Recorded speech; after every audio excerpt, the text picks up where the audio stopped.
Hi! So, I know I've done a lot of like self-help videos and anxiety and mental health and stuff, and like a video response, like all that stuff. But I haven't really shown who I am or the stuff I like. So, I'm kind of a weirdo. Anyone who knows me would probably agree with that. But not in a bad way or anything. Just, little different. But yeah, I'm probably gonna make a video of like an about me, who I am, maybe my life. I don't know if I'm gonna draw my life because the stuff I draw is like really scary and creepy and weird. But maybe just talk about my life and me and stuff. Anyways, so I like metal music. Let's see. I started listening to the rock station in like middle school because my friend Courtney did, and my friend Courtney was pretty cool and wore all black and had really pretty red hair, and I don't know. She was my best friend. She moved away, but she was into cool stuff, and so I kind of got into what she liked. She introduced me to 30 Seconds to Mars and Evanescence and all that kind of like emo rock type stuff. Sorry about the background. I'm kind of a hoarder. I'm working on it. I'll find a good place to film later on. Off track. Anyways, yeah, so those were like my gateway bands. Evanescence, My Chemical Romance, emo stuff like that, right? So, fast forward a little bit. Started listening to the rock station. There was this band named Korn. And, excuse me, who would have thought that Korn was about to become everything? Okay? Like, everything, okay? So, I fell hard for this band. I grew obsessed with this band. It was all I talked about. It was all I wrote about. It was, ow, my neck. My neck. I just had an adjustment today, and my neck is still kind of recovering. Anyways, yeah, so I will be talking about my favorite metal bands.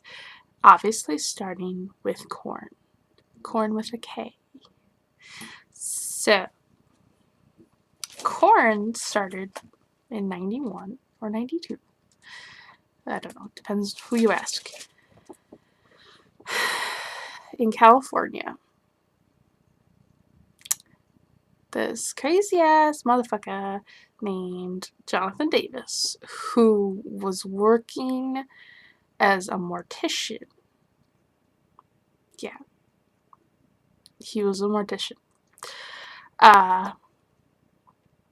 Was part of a band called Sex Art. He was their vocalist. If you search on YouTube, you can find my back hurts. You can find, not my back hurting. Well, on my channel it hurts. I don't know. You can find videos of him wearing a black and white striped shirt and like shorts and being all like feminine and flamboyant and crazy. It's pretty cool. Anyways, so the rest of the band they were looking for a vocalist, right? And they're at this club and they hear this guy singing, and in fact he reminded them of a scarecrow or something like creepy, and they're like, hey dude, you want to join our band, be our vocalist? And he was like, fuck yes. And so he joined, named them like Korn, like Children of the Corn, plus him reminding them of a scarecrow probably is what inspired that name. And I kind of abandoned sex art, but hey, that's okay. I know a lot more about this band and the people in it than the other ones, more so because it's probably like my ultimate favorite. I mean, I don't really listen to it that much anymore, but it'll always hold a special place in my heart. And that is because Korn is a very raw, emotional band. Jonathan Davis obviously clearly has a lot of mental issues. And if you have mental issues, then you will definitely relate to his songs and his lyrics and his singing style. When this man sings, he has about 10 different voices. And when they mix things up and they record 3 different versions in the same song, it just sounds like one huge psychotic trip. If you are depressed, you will relate to this music. If you're anxious, you will relate to this music. If you have post-traumatic stress disorder, you will relate to this music. Jonathan Davis has depression and anxiety and panic and PTSD from the horrible things he saw as a mortician. He's a very sensitive man. Like, I'm telling you, like, as a teenage girl, I related to him more than anybody. Like, that's not an insult to him. It's just, if he's really sensitive, he's really emotional, and if you're looking for something that will make you feel understood, Korn is it. Not to mention they have some really good riffs. They're experimental. Every album is a little different, but still sounds the same style, but a little different. And just the vocals. In question, the vocals and the live performances. I have seen Korn 5 times, and Jonathan Davis just knows how to keep a crowd. He's crazy. He's amazing. I have like a huge mural of him behind me. Ignore all the trash in my room. Ignore my roots. See, look at this beautiful, beautiful man, okay? I am going to love him forever. Like, forever. Like, I am insane. Okay? Anyways, moving on. My second favorite band is Marilyn Manson, whom I discovered after Korn. I mean, they kind of go hand in hand. They toured together in the 90s. They're a little similar, but Marilyn focuses less on emotional stuff. He's more political, anti-religious, critical thinker, etc. etc. Espresso. Okay? He sounds kind of like industrial sometimes, and his vocals, oh my god, his vocals are so good. He became famous when he went to community college for journalism, and he was writing for a horror/metal magazine, I think. And he went to interview Trent Reznor at a show, and they became friends. And then Trent Reznor helped him get established in the music industry and tour and write albums and bring us the amazingness that is.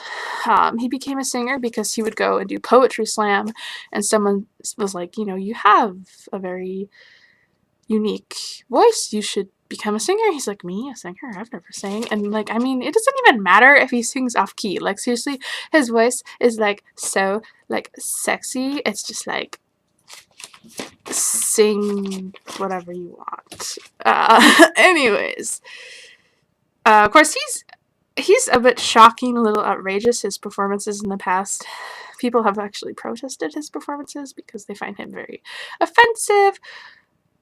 But I mean, as long as you're not an ignorant poophead, I mean, you're not gonna think that. It's art, people, okay? Moving on from Marilyn Manson, I got into 9 Inch Nails. I mean, that's a given. I mean, Trent Reznor, 9 Inch Nails, right? Duh. Then I discovered Otep, which is kind of like Korn a little bit, but except for it's a female singer. And I'm gonna have to make a part 2 because I spent half of this video talking about Jonathan Davis. Otep. Oh, I forgot to mention, I've seen Marilyn Manson 3 times, and his smile is very nice. That's not creepy at all. Okay, Otep. I'm going to see Otep later this month. She's very political, very passionate. She's a lesbian. She's masculine. She's powerful. She has a voice similar to Marilyn's. It's a little raspy, but kind of like in a seductive way. She is similar to Jonathan Davis, meaning she has some trauma that she expresses through her music. Did I mention she's a vegan? You can tell she really cares about the world. She really cares about people. She really cares about animals. She's just a very passionate artist. Let's see, Otep. In this moment, kind of goes hand in hand with Korn and Marilyn Manson. I wanna call In This Moment Barbie metal.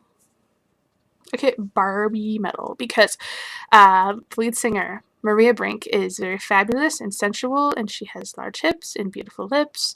She wears a lot of pink, and she's just very feminine, but she's also very metal. I've seen her once. My neck. I've seen her once live, but I had a little trouble paying attention because I had people crowd surfing over my head trying to kill me. But she was very beautiful, and I'm hoping to see her again someday and not have to worry about the crowd trying to kill me. In this moment, Otep. Ah, yes. System of a Down / Serj Tankian. Very good Armenian singer, political. He's actually religious, very spiritual. You can feel that in his music. You can feel that very connective feeling. His voice is kind of nasal, but that's only because he's Armenian.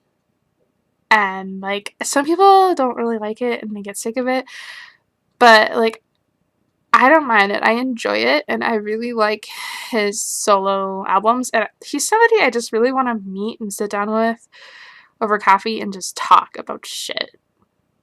I don't know. He seems cool. Who's next? Tool. Tool is another one. Very good. Very calming, very chill, very spiritual. Maynard has a relaxing voice. His lyrics are just psychedelic. It's another good band. Let's see here. Disturbed. I don't really listen to Disturbed as much anymore, but David Raymond is basically the metal version of Phil Collins, and you need to check it out, like, now. What's next? Disturbed. So now I'm kind of branching into foreign metal, symphonic metal, black metal, extreme metal. I'll probably make a whole other video for that because I didn't realize this was going to take so much time to talk about. I'll just add Moonspell. Moonspell will be the last band I'll talk about for this video. Moonspell. They are from Portugal, and they are ranging from rock to metal depending on which album you listen to. They are very... Moonspell is basically like wolves, and I've seen them once in concert, and the whole time the lead singer came out and he looked like a goth vampire wearing a trench coat, and he was very attractive, and he would stare up at the ceiling, and we're like, what is he staring at? And I realized, oh my god, he's staring at the moon. I don't know, he's just very eccentric. I find his music to be a huge comfort and motivation, so definitely go check that out. I would check out the album Extinct is probably my favorite. Their older stuff is more metal, more blah, but it's still good. Anyways, I will conclude this video, and I will make part 2 for the other bands since I've run out of time.